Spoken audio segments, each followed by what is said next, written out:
everyone. I'm just coming into the Napoleon room because I've got two new additions that I'm so excited to tell you about. Well, you know that we've been having the windows done in here because I was cleaning and one of the window panes nearly fell out. So Selmar came in and he's been doing it all week, and it's now fully repaired.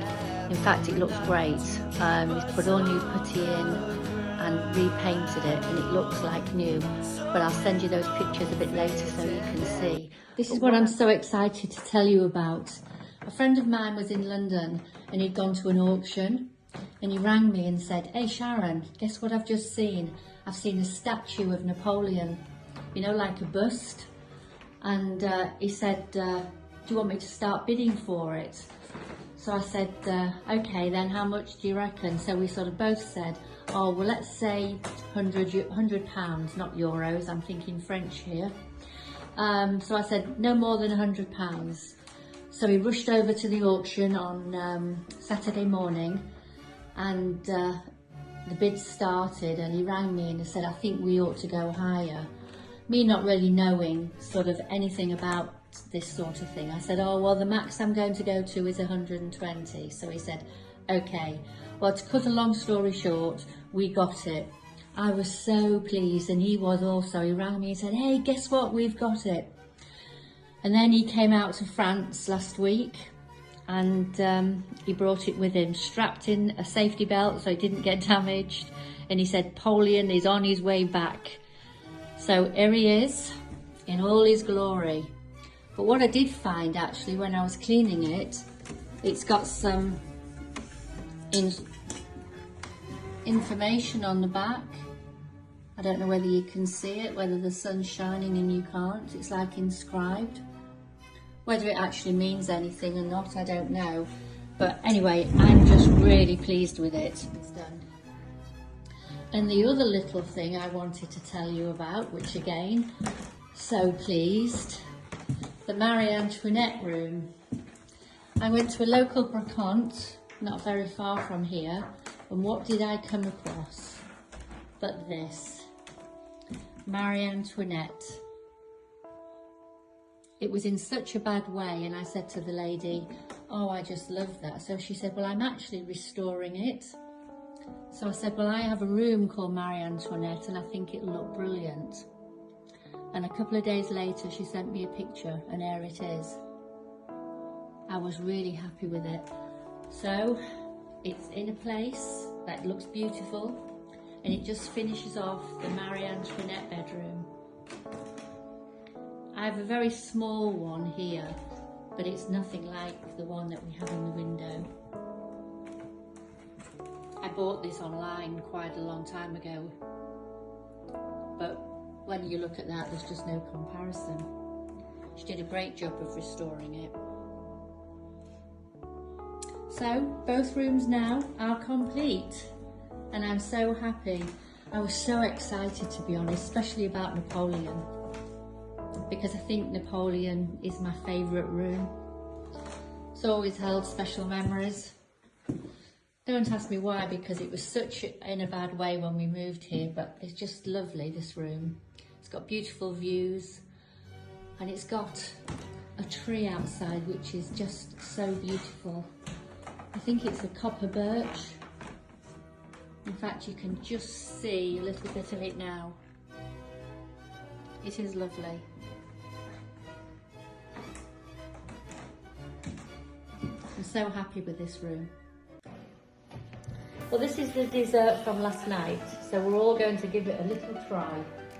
So come on then, dig in. You first, but I want to start.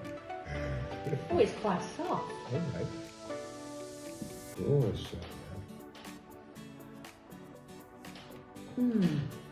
Yes, it's really nice. It's pear with like a mousse. Nice. What do you think? Nice. It feels a bit more zing.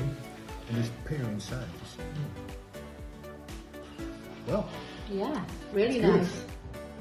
So terrible that somebody didn't want it. So very terrible. Isn't it, Dave?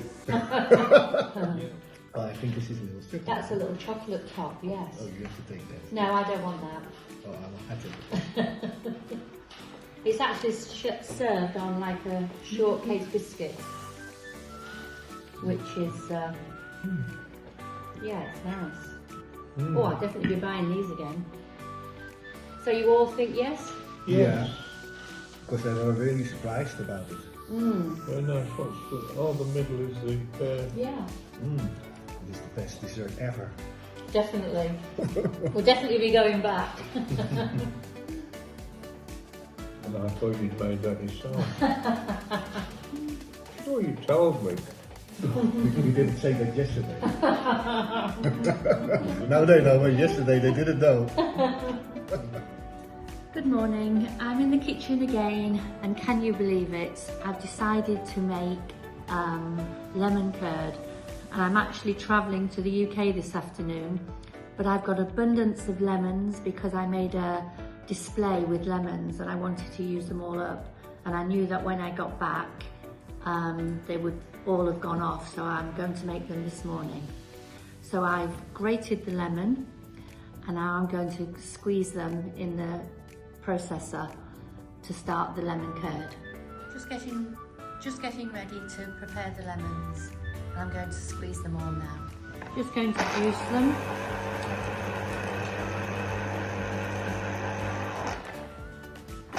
I'm only going to make about 4 jars because it doesn't last very long. I think it says actually it's going to last about 2 weeks, but we can't buy lemon curd in France.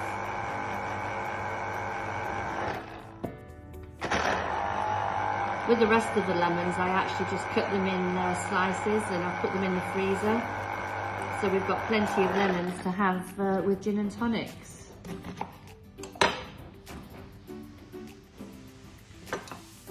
And I also sliced some lemons. I didn't only just put them in the freezer, I put them in the Ninja also and hydrated them, also to have with drinks in the bar.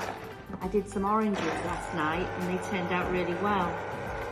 So when we're having our Aperol Spritzer, we can have the oranges in. I'm just whisking the eggs up now. Excuse me. I have 8 eggs in here because, like I told you earlier, I doubled up the quantity.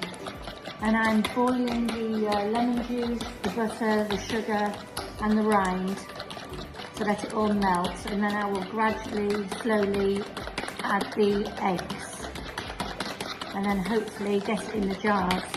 I'm actually now running out of time a little bit because I've still got to pack my bags and I one crazy lady, but didn't want to waste them. Okay, see you soon. Now this is thickening quite nicely. I've got to keep stirring because there's no way I want it to stick to the pan now. And the house smells beautiful. You can smell the lemons. I think because I was cutting them this morning and you could just smell them, it's really nice.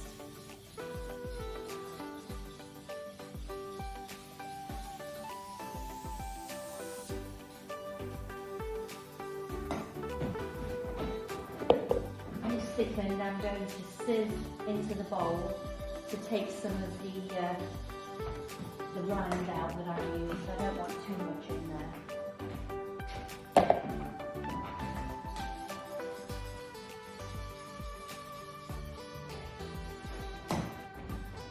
What I'm actually doing now is just whisking this gently over the heat for the next 10 minutes. And then we will be putting in the jars. I've got to wait until it thickens, so it's a nice consistency, but you must keep stirring.